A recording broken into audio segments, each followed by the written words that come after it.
Yo tout le monde, c'est Total Foot, on se retrouve aujourd'hui pour une nouvelle vidéo. Et aujourd'hui on s'intéresse au match incroyable qu'a fait le Paris Saint-Germain contre le Real Madrid. Et oui, je le dis d'entrée, ce match était l'un des matchs les plus réussis pour les Parisiens. Avec des belles passes, des belles récupérations, ils ont complètement étouffé le Real Madrid qui n'a pas pu avancer.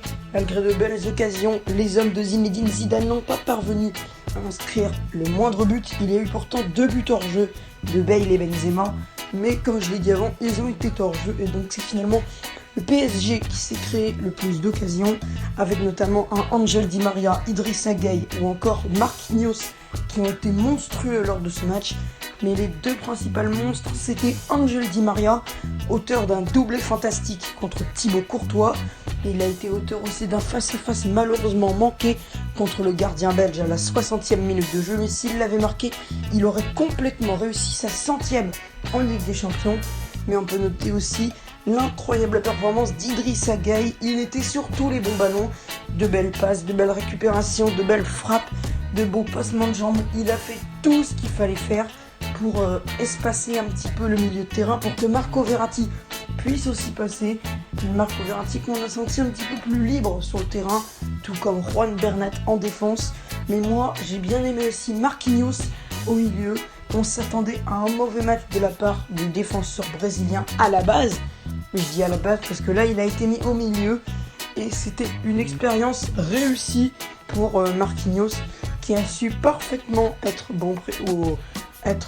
au présent pour ce match, notamment sur une belle frappe madrilène. Je me souviens dans la première période, il avait pu récupérer le ballon alors que celle-ci filait dans les buts.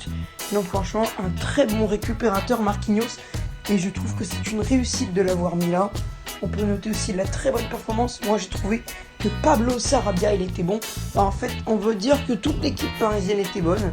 Du côté madrilène cette fois, là franchement c'est moins bon. Karim Benzema je l'ai pas assez vu je trouve. Et c'est surtout Eden Hazard.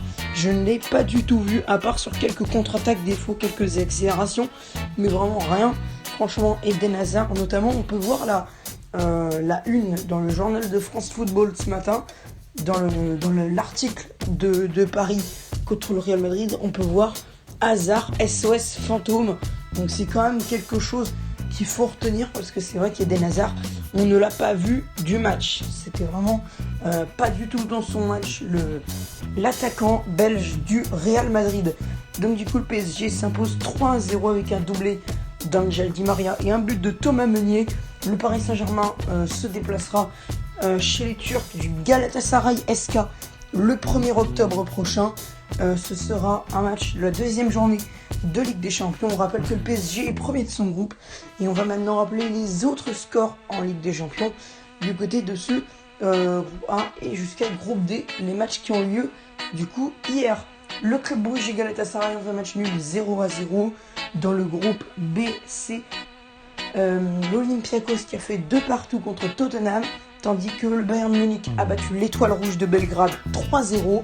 Dans le groupe C, Manchester City a battu 3-0 également le Shakhtar Donetsk, tandis que le Dinamo Zagreb a explosé Atalanta 4-0 dans un match que les Italiens n'ont pas du tout suggéré.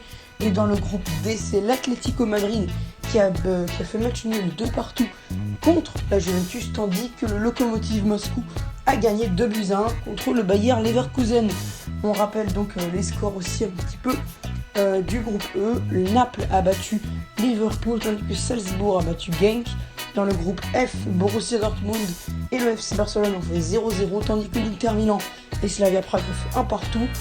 Dans le groupe G, Lyon a battu Lyon a fait match nul contre le Zénith 1-1, tandis que Leipzig et Benfica, c'est Leipzig je crois qui a gagné, je sais plus trop. Et dans le groupe H, c'est Lille qui a perdu 3-0 contre l'Ajax Amsterdam, tandis que Chelsea a perdu 1-0 contre le FC Valence. Voilà, c'était Total Foot. Si vous avez aimé ce gros débrief, n'hésitez pas à lâcher un petit pouce bleu, un commentaire aussi, un partage et l'abonnement, ça ferait aussi de grave plaisir les frérots. Sur ce, c'était Total Foot. Moi je vous laisse, à bientôt pour une prochaine vidéo.